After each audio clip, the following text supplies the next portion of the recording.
Europe 1. Le grand direct des médias, Thomas Joubert. Spécial Fais pas ci, fais pas ça ce matin sur Europe 1. La série revient ce soir à 20h55 sur France 2 pour sa 9e et dernière saison. Et nous avons réuni aujourd'hui une partie de la famille Lepic et de la famille Boulet. Je reçois Isabelle Gélinas alias Valérie Boulet. Bonjour. Bonjour. Guillaume de Tonquédec alias Renaud Lepic. Bonjour. Bonjour. Et votre grand-fils Guillaume. Yanis Lesper qui joue le rôle donc de Christophe Lepic. Bonjour à vous.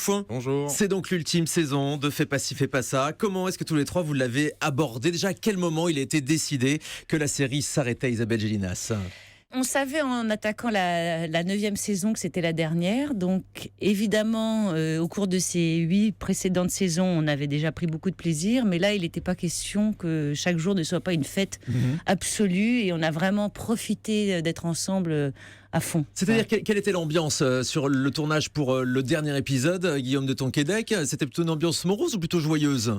Déjà pour le premier épisode, on est arrivé un peu tous en se disant c'est la dernière fois qu'on vient tourner cette fameuse série, mais très très vite, au bout de quelques minutes, on s'est aperçu qu'il y avait beaucoup de travail à faire, donc on a un peu mis notre émotion de côté pour se mettre à travailler, et puis évidemment l'émotion nous a regagné petit à petit lors du dernier tournage, d'autant que l'idée finale qu'on ne peut pas dévoiler est très émouvante, puisque la chose qu'on peut dire en tout cas, c'est que on est tous réunis, tous les techniciens et comédiens ayant participé à la série dans un endroit, et que ça a été le dernier plan de la série, de toutes saisons confondues, donc c'était évidemment très émouvant. Et Yanis Lesper, qu'est-ce qui se passe après ce tournage de cette dernière scène? Qu'est-ce que vous avez fait après? On a fait la fête.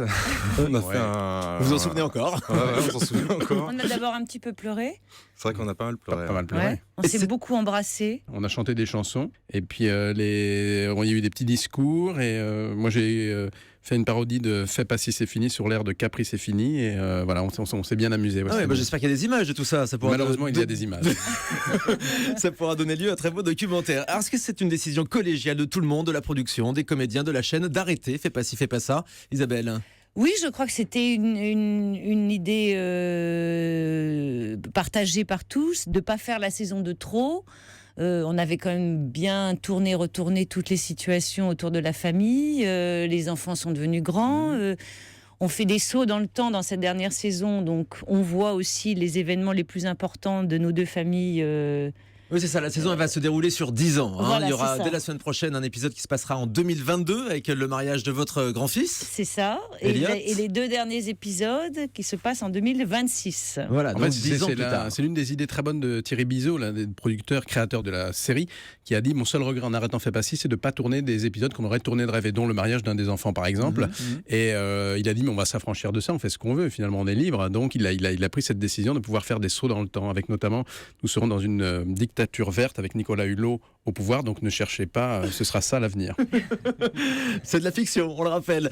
Est-ce que ça veut dire que du coup vous avez dû être grimé avec des effets spéciaux, du maquillage pour avoir vos têtes dans 10 ans? Comment ça s'est passé, Guillaume de Oui, Tonquédec? on a été grimé, mais sans trop être marqué non plus pour rester réaliste, mais c'était évidemment intéressant de voir le passage du temps sur chacun des personnages, et notamment sur les enfants, quoi. Et sur les hommes, parce que vous avez eu droit aux tempes grises et aux cheveux grisonnants, alors que nous autres femmes, on imagine qu'elles ne se laissent pas les cheveux gris, donc elles ont des teintures. Donc nous sommes totalement, Valérie et moi, magnifique. nous sommes sublimes. Mais qu'on comprenne bien, tout le monde voulait arrêter. Yanis Lesper, vous vouliez arrêter Fais pas ci, fais pas ça? Non, c'est une seconde famille, donc ça a toujours été des magnifiques moments. Et Vous auriez bien aimé que ça continue? Moi, j'aurais bien aimé que ça continue, encore une de plus, histoire de faire 10 et que ce soit un contron. Guillaume de chiffre Tonquédec rond. aussi. Moi, je voulais pas du tout arrêter. Ouais, on m'a mis devant le fait accompli. D'ailleurs, je lance un appel. Il faut signer une pétition pour que ça reprenne dès l'année prochaine. Non, mais en tout cas, non. Il y a une chose qui est sûre, c'est ce que disait Isabelle, c'est que aussi le sujet se tarissait de lui-même. C'est-à-dire que les enfants, c'est les rapports parents-enfants. Les enfants quittent le nid, donc on devient aussi des grands-parents. On a traité le sujet, on a commencé à le traiter, mais que de fait, le sujet se tarissait de lui-même. Donc, il valait mieux arrêter. Voilà, sur de belles idées, une belle saison, que de faire la saison de trop, quoi. Médusor, si mon cœur est d'or, mon corps pique toutes les baigneuses. Je refile de l'urticaire à ceux que j'adore. Maudit Médusor. J'ai les bras gélatineux, j'ai un loup vraiment dégueu. Oui, mais qu'est-ce que j'y peux? Médusor Médusor, tous les fans de la série connaissent la chanson de Denis Boulet, qu'on retrouve d'ailleurs dans les épisodes de ce soir. Et il y a un petit clin d'œil. Isabelle Gélinas, Guillaume de Tonquédec et Yanis Lesper, les membres de la famille Boulet, de la famille Lepic, sont donc avec nous toujours ce matin sur Europe 1. Et tous les ans, depuis 9 saisons, on vous a demandé si c'était la dernière. Alors cette fois, on y est. Vous saviez tous, en tournant cette dernière saison, que c'était la dernière évidemment. Et l'idée, c'était de boucler la série, qui est une vraie fin, je crois. Exactement. Oui. Et la production et le réalisateur Michel Leclerc, qui en l'occurrence s'occupait des 2 derniers épisodes, ont eu une idée vraiment très forte et très belle qu'on ne vous dévoilera pas. Non, ne racontez pas la fin. Mais c'est vraiment une fin de série, quoi. Il y a quelque chose qui se termine. C'est à la fois une bonne idée, en même temps c'est drôle et c'est un peu émouvant. Ouais. Ouais. Alors Yanis Lesper, est-ce qu'on pourrait envisager, je ne sais pas, un spin-off, une série dérivée de Fais pas ci, fais pas ça, centrée sur votre couple? Pourquoi pas votre couple que vous formez dans la série? Ça pourrait être envisagé? Ça pourrait être envisageable, oui. Il y a, entre le spin-off ou même faire une pièce de théâtre avec toutes les familles, je pense qu'il y a beaucoup de choses qui pourraient se faire avec Fais pas ci, fais pas ça. On a beaucoup parlé aussi d'une adaptation possible au cinéma. Ça ferait un bon film, Guillaume de Tonquédec. Oui, il faudrait trouver de la bonne idée qui tienne sur 1h30, mais pourquoi pas, ouais, c'est tout à fait possible. Et aux États-Unis, il y a une grande tendance dans les séries américaines, c'est de relancer les séries 10 ans plus tard. On le voit en ce moment avec X-Files, avec Prison Break, Will and Grace. Est-ce que vous pourriez vous aussi envisager de vous retrouver dans 10 ans pour un retour de Fais pas ça à la télévision? Mais pourquoi pas pas ouais, bien sûr. Avec des vrais cheveux gris pour le coup. Voilà. La série, vous l'avez dit, le sujet avait tendance peut-être à se tarir. En même temps, le sujet de la famille, il est un petit peu inépuisable aussi. Vous auriez pu continuer quand même, Isabelle. Oui, sûrement, on aurait pu faire encore 1 ou 2 saisons, bien sûr, mais en même temps, voilà, on y a mis tout notre cœur, on a été très heureux, on a donné du plaisir aux gens a priori. On le confirme, oui. Voilà. Encore une fois, je pense que c'est bien aussi d'arrêter avant de faire la saison de trop, et pour nous et pour les spectateurs. Oui, d'arrêter aussi au moment où les audiences sont au top. Mais c'est ça, et puis où il n'y a pas eu de saison vraiment moins bonne, ou voilà, je trouve que et puis il faut bien faire autre chose, hein. Il faut sortir des Boulets et des Lepic, sort de ce corps, Valérie Boulet. Vous avez besoin de ça pour vos carrières respectives, peut-être aussi. Vous avez peur que ces personnages soient trop attachés à ces rôles-là, finalement. J'espère qu'ils vont nous coller à la peau à un moment. On leur doit beaucoup à ces personnages-là. On leur doit tous la popularité. C'était un coup de baguette magique pour l'ensemble des gens qui ont travaillé sur cette série. Ça a boosté votre carrière au cinéma, vous, Guillaume? Incontestablement, oui. Je sais que les décideurs du prénom, les financiers en tout cas, ça les intéressait que je sois dans une série populaire à succès, parce qu'elle est de qualité, hein. Donc ça les a aidés pour même le montage financier du film. Donc moi je dois beaucoup, et on doit tous beaucoup à cette série, hein. Pour vous aussi, Yanis Lesper? Oui, bien sûr. Un film là que j'ai fait récemment, j'ai été pris parce que le réalisateur cherchait un jeune homme et sa fille de 13 ou 14 ans disait mais pourquoi tu vois pas Christophe Lepic pour le rôle? Et ça s'est fait un peu on comme vous ça. appelle Christophe Lepic. Et ça, je pense que ça vous arrive à tous dans la rue, on vous appelle par le nom de vos personnages, j'imagine. C'est sûr. Ça arrive, bien sûr. Ça, Moi j'ai y en a qui réagi sont à mieux Christophe notés. d'ailleurs. Ah oui, Hein? on te retourne quand on Moi, je me t'appelle Christophe. retourne. C'est pas vrai. Si. C'est génial. On est tous des fous, les acteurs. Alors sur les 9 saisons de la série, quels sont vos meilleurs moments, vos meilleurs souvenirs, Guillaume de Tonquédec? Moi, c'est compliqué parce qu'il y a tellement une compilation d'images qui me viennent à l'esprit, mais j'aime beaucoup, c'est vrai, particulièrement les scènes de repas chez les Lepic. Où tout le monde est réuni, c'est ça? Où tout le monde est réuni, où tout le monde, la famille est au complet, et où pendant le tournage, on a mis 2-3 prises avant de trouver la bonne dynamique, le bon rythme, et une fois que c'est en place, les enfants, je rends hommage aux enfants, ils sont tellement super que y a à la fois c'est très drôle, mais c'est aussi très émouvant et très juste.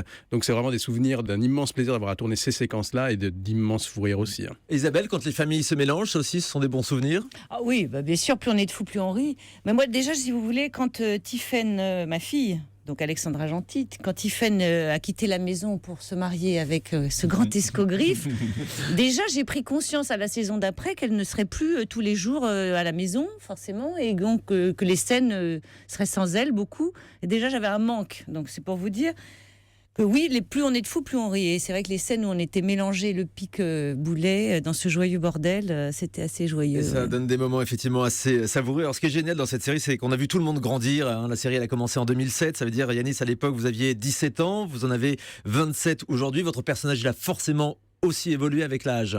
Oui, il a évolué. C'est la chance qu'on a eue, c'est d'avoir des producteurs, des scénaristes qui ne nous ont pas laissés de côté, les enfants, qui nous ont fait confiance en nous créant des intrigues. On n'est pas resté au placard ou juste sur des scènes de petit-déj. Enfin voilà, on a eu notre chance d'évoluer. Ouais, et ce sont les mêmes acteurs qui sont restés tout du long. Tous vos enfants, on les a vus grandir à Tout le l'écran. monde a voulu revenir, tout le monde est resté. Y compris le tout petit Timothée, alors qu'on va Ouais. voir là par contre 10 ans plus tard, donc avec un autre comédien du Voilà. coup. Voilà, Alors on il est a obligé, fallu hein. changer 2 comédiens pour Ouais. les 10 ans plus tard. Donc Timothée, qui est remplacé par un jeune homme de 17 ans. Damien Ferdel. Voilà, qui est absolument formidable. Et notre petite Myrtille Gouja, qui jouait Salomé, qui a été remplacée aussi par une jeune fille de 12 ans, Maya Quasement. Voilà, sinon les enfants ont vieilli. Grandi. Avec nous. Ouais. Ouais, Ils ont ouais. maturé. Ils ont maturé. Nous avons vieilli et ils ont maturé. Et vous Voilà, avez c'est ça. toujours été d'accord sur tout, sur l'évolution de vos personnages. Vous aviez votre mot à dire justement sur l'évolution de ces personnages, Mais Isabelle c'est ça Gélinas. qui était très. Tu veux parler, Guillaume, peut-être Ah non, vas-y, je t'en prie. C'est ça qui était très agréable, c'est que la production a intelligemment fait confiance aux comédiens qui incarnaient les personnages depuis 5 ans, 6 ans, 7 ans, 8 ans. Et c'est-à-dire que quand il y avait quelque chose qui nous semblait un peu faux, on expliquait pourquoi ça nous semblait faux par rapport aux personnages, etc. Et ils avaient vraiment la délicatesse et l'intelligence de nous écouter et de rectifier des petites choses. Enfin, on était libre de pouvoir changer des choses. Et ça, c'est Et un luxe. de s'adapter. Donc, et Guillaume, il y a des choses par exemple qui vous avaient été proposées, que vous avez dû refuser dans le cadre de votre personnage. Les seules choses qu'on ait pu refuser, c'est des choses qui nous auraient paru trop caricaturales ou fausses, et que la production, de toute façon, comme disait Isabelle, on a toujours travaillé main dans la main avec eux et avec les auteurs, parce qu'il y a toujours eu des séances de lecture importantes avant pour se mettre d'accord sur ce qu'il y avait à jouer. Mais ça, c'est vraiment une grande chance qui, j'espère, perdurera dans les autres séries françaises. Pour les enfants aussi, Yanis Lesper, ça a été le cas. Vous aviez votre mot à dire sur l'évolution de vos personnages. Ouais, on a eu notre mot à dire, on a des suggestions aussi, on nous a proposé plein de choses. Mais face à après tout ce que tu viens de dire, Guillaume, c'est un peu dur, je suis d'accord avec vous. Ah, tu vois, vous voyez Merci qu'il de est bien pas de élevé, ce petit. Alors, Un une vrai des Lepic. forces de Fais pas ci, fais pas ça, c'est toujours d'avoir été très réactif à l'actualité, à la société. On a abordé notamment les questions du mariage pour tous. L'actualité politique aussi est très présente dans les épisodes depuis le début et particulièrement dans les 2 premiers épisodes de cette saison qu'on verra ce soir sur France 2. On parle de l'élection présidentielle. Fais pas ci, fais pas ça du coup. Ça veut dire que c'est une série qui est politisée? Politisé, non. En fait, c'est Non. évidemment, c'est dirais l'un ça, des grains de sable intéressants de la comédie, c'est que les deux familles n'ont pas les mêmes opinions politiques. Il y en a Nous, une nous plutôt de sommes de droite, une gauche. plutôt de gauche, Vous êtes de droite. écolo. Et donc, évidemment, c'est une source de comédie énorme. D'ailleurs, on n'a pas fini d'en rire avec tout ce qui se passe en ce moment. Donc, c'est très bien. C'est un motif de comédie aussi, la Ah, politique. bien du sûr, coup. évidemment. Ouais. Ah ouais. C'est des choses dont il ne faut pas parler quand on est entre amis. C'est les enfants, l'éducation des enfants, la politique et puis la religion. Donc Ouais, là, c'est ça. on tape dedans. Là, on tape dedans, oui. D'ailleurs, Déjà, rien que dans notre couple, mon mari, Denis Boulet, Vous n'êtes pas donc, toujours d'accord, oui. alias Bruno, C'est il est bien. parti dans un truc écolo qui me fait très peur dans l'histoire. Il construit des cabanes en rondins de bois pour notre réunir les deux retraite. familles, hein. Bon, je sais pas, moi, mon personnage est moyennement emballé, quoi. Mais voilà. Donc, Et il y a votre fils aussi, vous êtes moyennement emballé par mon l'engagement de votre fils. Mon fils, il vire Bayrou. C'est leur drame. Avec une écharpe orange autour du cou et des réunions avec des potes où ils boivent du thé et où ils parlent de Giscard. Oui, non, c'est la grosse Non, mais loose. c'est surtout Chez qu'il nous, est, c'est il la est- il est loose. désintéressé par la politique. Ça, c'est un thème très intéressant. C'est un jeune qui ne veut pas aller voter en Ouais. disant il est dégoûté par la politique. Moi, je leur rends service en essayant de le remotiver. Ah, bah, et merci. malheureusement, ça donne un garçon qui va voter Bayrou. Ouais. Alors, Terrible. Alors évidemment, on ne dit pas comment la série va se terminer, on va laisser la surprise aux téléspectateurs. Mais vous savez que vous êtes très attendu sur cette fin de On saison. espère, il y a intérêt. Mais c'est une chose dont on ne s'est jamais vraiment tellement soucié. C'est-à-dire qu'on Ouais. on ne s'est jamais dit, oh mon Dieu, mon Dieu, mon Dieu, mon Dieu, on a fait tant de millions de spectateurs, il faut absolument qu'on l'assure. On a toujours abordé les tournages de chaque saison avec légèreté et professionnalisme. Enfin, je veux dire, on était très concentrés, on travaillait. Mais on ne s'est jamais mis de faux. Hein, c'est vrai. Ah oui, On s'est bien jamais sûr. mis de pression en se disant, oh là là là là, il faut pas qu'on les déçoive, etc. Non. À partir du moment où on était rigoureux, où on prenait du plaisir, etc., et où c'est une série qui est quand même extrêmement bien produite et bien. Voilà. On aurait pu se mettre une pression d'enfer. Et finalement, la fin apparaît assez naturellement. Et Yanis Lesper, alors qu'est-ce que vous Peut-être ferez pas, une réunion des comédiens pour les derniers épisodes? Non, je vais regarder, c'est sûr. Je sais que ça a été fait pendant la diffusion du prénom. Guillaume, je me trompe pas, toute l'équipe du film était Sur réunie. TF1, Ouais. on s'était réunis chez Patrick Bruel pour voir le prénom tous ensemble. Ouais. Et on peut envisager la même chose donc pour la fin de Fais pas ci, fais pas ça dans quelques Oh, bah, semaines sur peut-être France dans 2. le dernier Avec épisode, plaisir. la dernière soirée, on peut peut-être Ouais. se faire Ah, un moi, truc. je serai au théâtre, donc je joue au théâtre, mais pourquoi pas, vous viendrez tous sur scène, puis on mettra la télé en même temps. Ouais. Guillaume de Tonquédec, effectivement, vous êtes au théâtre. En ce moment, on va rappeler le nom de la pièce. La Garçonnière, une adaptation de Billy Wilder au Théâtre de Paris avec Claire Keim, on est 12, c'est super. Isabelle, vous êtes en tournée en ce moment avec une autre Je suis en pièce. tournée avec l'envers du décor, avec Daniel Auteuil, François-Éric Gendron et Pauline Lefebvre. Et Yanis Lesper, on vous verra bientôt au cinéma. Dans un film de Stéphane Roblin, aux côtés de Pierre Richard et Fanny Valette. pour un film qui s'appelle Un profil pour deux, qui sort Ce le qui 12 avril. Ça Ce sort qui au mois nous touche d'avril. beaucoup parce que de voir nos enfants qui sont... on a fêté tes 18 ans, souviens-toi Ouais. mon grand, sur cette série, sur la première saison. Et tout d'un coup, de voir nos enfants qui deviennent des comédiens professionnels demandés ailleurs, ça nous touche beaucoup. Vous avez vraiment un rôle de père à fils, une Mais relation de j'espère, il y père a à intérêt, fils. il y a intérêt à ce qu'il m'écoute et surtout à ce qu'il fasse comme il voudra après tout ça.